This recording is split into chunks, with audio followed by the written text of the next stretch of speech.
누구나 다 처음은 있습니다. 안녕하세요. 후천적 재능러입니다. 저는 현재 블로그를 통해 많은 질문을 받고 있는데요.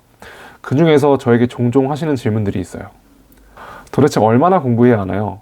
순공 시간이 도대체 몇 시간이셨나요? 저는 이 질문을 하실 때 어떤 부분에 초점을 맞추는지에 따라서 좋은 질문이 될 수도 있고 안 좋은 질문이 될 수 있다고 생각합니다. 만약 정말 공부해야 하는 시간을 물어보시는 거라면 안타깝게도 저는 답변 드릴 수 없습니다. 왜냐하면 사람마다 필요한 시간은 다르기 때문이에요. 하지만 여러분이 이 질문을 왜 하시는지는 충분히 이해합니다. 이 시험은 장기 레이스예요. 하루하루 내가 한 공부를 객관적으로 피드백 받을 수 없기에 그나마 공부한 시간으로 여러분이 잘 하고 있는지를 가늠하고 싶을 거예요. 하지만 아시다시피 공부 시간이라는 건 굉장히 주관적인 영역이에요. 누구는 순공 시간이 중요하다. 누구는 인강 듣는 시간도 포함시켜야 한다. 등등 각자 공부 시간을 계산하는 방식이 다 달라요.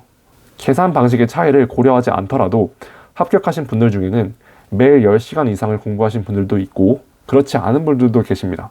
그리고 똑같은 시간을 공부하더라도 누구는 높은 점수를 받고 누구는 낮은 점수를 받습니다. 그렇다면 공부에 투입한 시간은 합격을 할 수 있을지 판단하는데 기준이 될 수 없습니다. 아니 그래서 도대체 얼마나 공부해야 되나요? 제가 말씀드리고 싶은 건 그 얼마나를 측정하는 기준이 공부 시간이 아닌 분량이 되어야 한다는 것입니다. 제가 분량 위주로 공부 계획을 짜야 하는 이유 3가지를 말씀드려 볼게요. 첫째, 합격을 하기 위해서는 오래 공부하는 것보다 제대로 공부해야 하기 때문입니다. 전에 제 영상에서 복습을 하는 이유를 설명하고 기출을 통해 어떻게 복습을 해야 하는지에 대해 이야기해 봤어요. 누구에게는 그 과정을 끝내는 것이 얼마 걸리지 않을 수도 있고 또는 오래 걸릴 수도 있습니다. 중요한 건 그날 하루 복습이 끝났을 때 배운 내용으로 문제를 풀 수 있는 실력을 쌓는 거예요.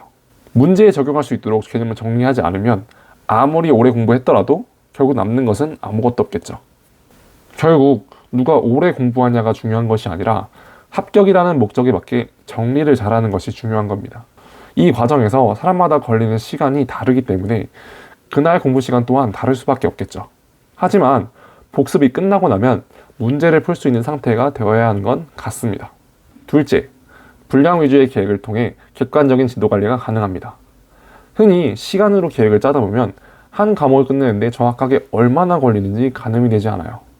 또한 컨디션에 따라 계획이 자주 틀어지거나 수정해야 하는 경우도 발생합니다. 물론 분량 위주의 계획을 짤 때도 수정해야 되는 건 마찬가지예요. 하지만 분량 위주의 계획을 짠다면 정확하게 한 과목을 끝내는데 얼마나 걸리는지 대략적으로 파악할 수 있습니다. 저 같은 경우는 처음에 인강 6과목 기준으로 분량을 잡다가 복학할 때는 하루에 한 단원만큼 진도를 나갔습니다. 제 목의 단원이 총 20개라고 하면 저는 1회독을 하는데 약 20일 정도가 걸리는 셈이죠. 그렇게 해서 저는 시험 전까지 몇 회독을 할 수 있을지도 계산이 가능했습니다. 셋째, 그날그날의 동기부여를 제공합니다. 이 이야기를 하기 전에 여러분께 하나 질문 드려볼게요. 만약 여러분께 무작정 1시간 동안 뛰라고 한다면 몇 킬로를 뛰실 수 있을 것 같나요? 사실 1시간만 뛰어도 된다면 누군가는 그냥 설렁설렁 걷겠죠. 아무리 열심히 뛰어도 어차피 시간을 채워야 되는 건 마찬가지니까요. 반대로 여러분께 10킬로를 뛰고 도착하는 대로 쉴 수 있다면 몇 분 만에 도착할 수 있으신가요?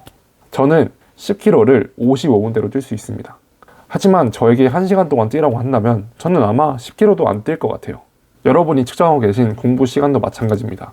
나는 정해진 시간보다 더 빨리 할 수 있는데 공부 시간이 평소보다 적어서 불안해하고 그러면서 더 앉아있는다면 솔직히 그날 더 열심히 집중할 이유는 없죠. 하지만 정해진 분량을 끝내고 확실한 휴식이 보장된다면 그날 집중해서 공부해야 할 이유가 생긴 겁니다. 그렇게 해서 집중할 동기를 만들어내시고 최대한 빨리 쉴 수 있도록 하는 걸 목표로 하세요.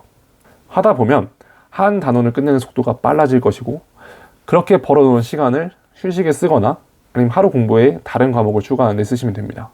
위 이야기를 정리해보자면 분량 위주의 공부는 문제를 풀 수 있는 실력을 쌓는 데 목적을 두고 계획을 객관적으로 짤 수 있게 하며 하루에 도달해야 할 목표 지점을 설정하여 집중해야 할 동기를 만들어냅니다. 저는 오늘도 여러분께서 시간에 집착하는 것이 아닌 오늘 하루 공부해야 할 분량을 다 마쳤는지를 확인하시면서 하루를 마무리하셨으면 좋겠습니다.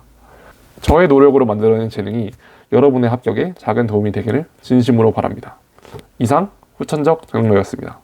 도움이 되셨다면 구독과 좋아요 부탁드릴게요.